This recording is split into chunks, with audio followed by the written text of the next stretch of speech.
Ladies and gentlemen, I have a little bit of a different video today. We're going to be on Google Slides. I know a lot of the time I just talk to you guys, just with my camera, but I figured I would try Google Slides out, see if you guys like it. Anyways, for the plan today, we're going to be testing market interest. This is something that I talk about almost in every video. It's just bringing up how important it is, and it's something that we do so frequently. So I just decided that I probably need to make an entire video on it. And this is key for maximizing your profits and selling properties quickly. And it is much harder to scale your business until you master this one thing. Now, good news, it's not that hard to learn. It really comes down to just the simple market demand, and I'm going to go over it. But essentially, if your buyer pool is interested in a property, you probably need to raise the price. And if they're not really interested in the property, you probably need to lower it until there is a sweet spot in equilibrium.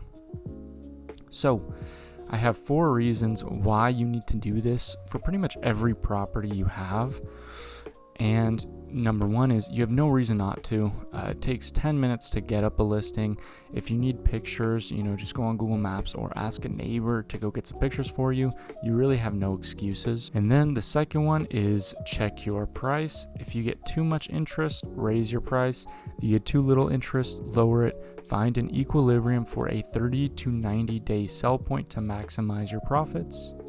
And number 2, you have quicker sell times. This business is based around quick turnaround times. So to put it simply, the quicker you sell things, the more successful you will be. And lastly, it helps you determine if you need a realtor. If you genuinely aren't getting any traction on your listing, it can help to determine if you need a realtor's help. And guys, this one you have to be smart about. And the reason I say that is because if you have a super nice property, and let's say, a half-acre property in North Carolina on average sells for like $15,000, and I'm just making this up.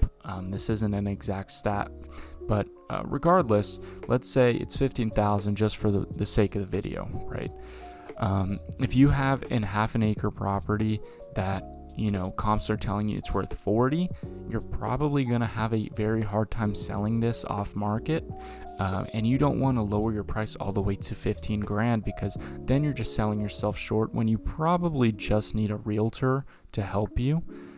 So that's why I say you kind of get an idea on if you need a realtor or not. So yeah. Now, how to complement the strategy, just a quick tip just to be a little bit more efficient.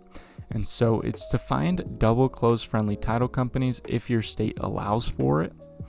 And the reason I say this is because if you find a buyer before you close on the property and you have a double close friendly title company, you don't even have to wait for 2 separate closing processes.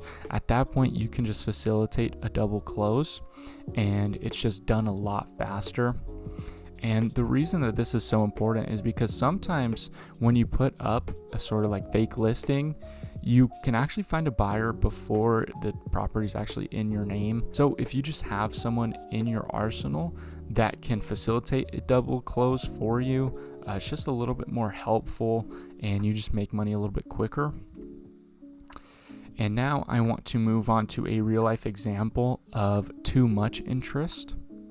So this picture right here, cleared 0.038 acre land near Houston with old trailer home. I had it listed for $16,000 on May 2nd. So if you guys aren't really familiar with how Facebook works, essentially every 7 days you can renew your listing.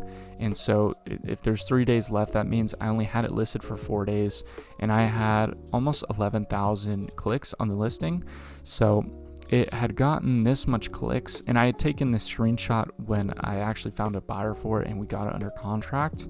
But essentially, I only had this up for 4 days and I got this many clicks. And the thing is, this is after I actually raised the price. So before, let me just pull this up. We had a $13,000 start price. We had no comps with the weird scenario, and we were left with no other option to just kind of guess and test market interest from that point.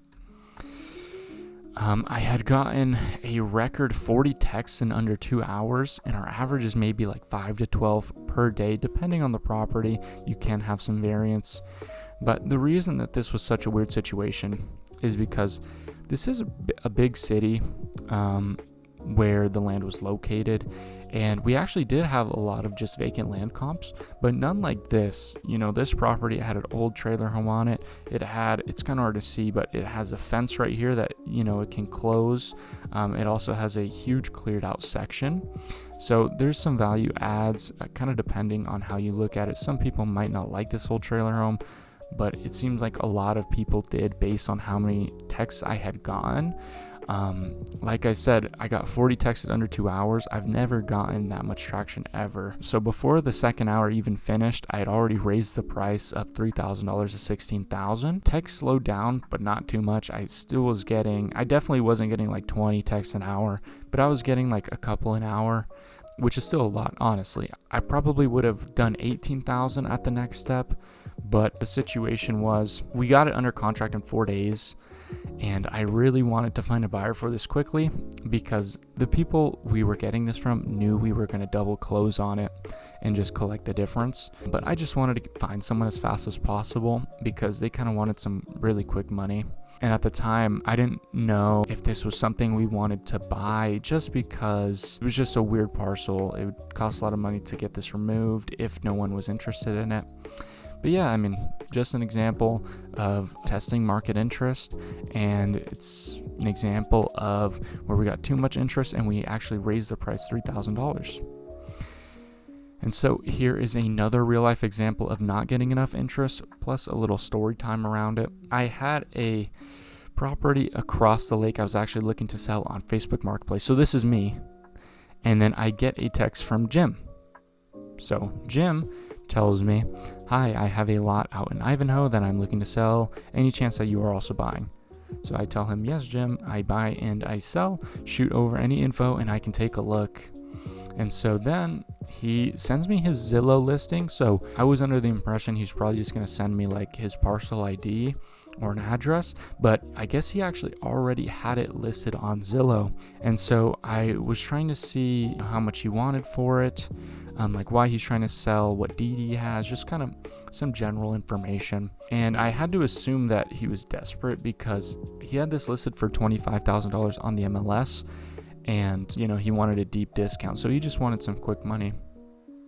And then I had taken a look at the Zillow listing. I noticed it was 66 days on Zillow, which is about 2 months. Before I had seen it, like the very first time I clicked on it, it had like 20 views. 5 of them are from Francis and I. So just keep that in mind as well. So he really only had like 20 views in 66 days, which is really bad. It's like 1 view every 3 days. And so what happened here is Jim tested the market at $25K and it went horrible. Now he is in a rush to get an offer and drop the price more than 50%. So what ended up happening was I kept texting him. I told him I could give him like $6,000 for it. And he's like, well, long story short, I can only take 10. So he was at $25,000 and he went all the way down to $10,000 for the property. It's not something that we ended up getting just because he wanted a little bit more than what we were willing to offer. But yeah, he dropped it more than 50% just because he wasn't getting any traction on the actual MLS. And so moral of the story, sometimes that's just how the cookie crumbles. No traction means you either have to lower your price or market the property better. So just a final quick tip for when you go to test market interest. Sometimes you'll find that you can't get pictures for a fake listing. And that's because, maybe you couldn't get in contact with a neighbor that was willing to go get a picture for you. Or on the other hand, maybe there's no Google Street View, so you can't go and take like screenshots from the road just from the Google Street pictures. So this is kind of what you do in this situation. Is kind of just find some random trees just off Google Street. And the reason they do this is because, for the most part, vacant land is kind of going to look the same. Now I know that like trees are all different and whatnot, but a lot of the time a tree is a tree. and land is going to be mostly flat if you've done your due diligence. And also, a lot of the time, the land is not going to really have any improvements to it, like it's not going to have a driveway or anything. But yeah, I would just grab a picture of like a tree off Google Street, like honestly anywhere, or somewhere close by. You know, maybe the trees look similar if it's close by the property you're trying to make a fake listing for. And then I would just use that, just throw it up there. And then I would tell people, you know, if anyone actually goes to visit, just tell people, ask if they can get you some actual pictures from their phone, because you haven't been out there in such a long time. So yeah, I mean, you can still make a fake listing even if you have access to like literally no pictures. So guys, let's just wrap this up really quickly. Do not over rely on your comps. Sometimes you're going to have comps that are outliers, or you might not have any comps and you just don't really know what to price your property at, or it's in a weird situation like what me and Francis went through with the old trailer home. But yeah, do not over rely on it. If you have a fake listing, it's much better because you know if people are interested or if they aren't almost within the first couple of days, honestly. And then you can go from there to figure out if you need to lower price, if you need to raise it. So there's that. If you struggle to sell a property because it's too high value on Facebook, consider getting a realtor. So kind of like I said earlier, if you have a half-acre parcel that's selling for, 40 grand in a certain area, but the average half-acre parcel in the maybe state goes for like 15,000, you're probably going to have a tough time selling it on Facebook, and it's really time to consider getting a realtor to kind of help you out. Remember that you always have the choice to raise price on people, and do not feel bad for doing that. You're going to notice if you run into the situation, some people might be like a little angry at you that you raised the price $3,000 on them after they texted you, and you can honor that price, or, you don't have to if you don't want to. But at the end of the day, I would just tell them that you talked to a realtor and they said that you could actually get more out of it. And a lot of the time they're like, okay, I understand. So yeah. And then, if you're in a situation where you're not getting enough traction and you need to consider lowering your price, always try to improve marketing to see if you can add value that way before lowering your value. And what you guys need to understand is that you need to hit this sort of equilibrium when you're trying to sell, honestly, anything, right? If there's not enough value for your price, people aren't going to pay for it. Or on the other hand, if your value is way too high for the price that you're offering, you're just going to get so much interest, and it's honestly stupid not to raise your price. So if you don't want to lower your price, you can add value with just honestly your marketing and get a higher price for it, whether that be, having a better description, having a better cover picture that's like a drone photo. Offering seller financing is a great way to improve marketing if you don't do that. There's a lot of different, routes that you can take before you need to lower price. So just keep that in mind.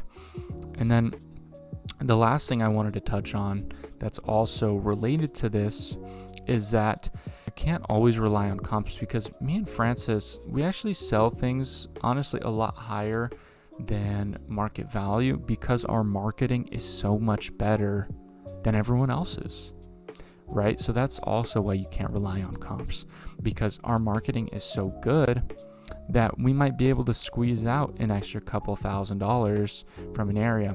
And I want to give, a good example of this. A couple months ago, we had a property. There was kind of a lot of properties on the MLS for sale in that area. So I'm surprised we sold it as fast as we did. And the cheapest one was actually $10,000 cash, and it was the exact same size. It was right down the street, but we actually sold ours for $14,000 because theirs didn't really have any good pictures, but ours, of course, has drone photos and really nice descriptions. So just food for thought. Marketing is one of the most important things. If you want to get a good idea on how to market your properties, I have videos where I criticize people's marketing, so you can go watch that. It's one of the first videos I've ever posted. And that's pretty much it, guys. Thanks for watching. Make sure you like the video if you like the video, comment anything you want to learn, and subscribe. Peace out, guys. Thank you.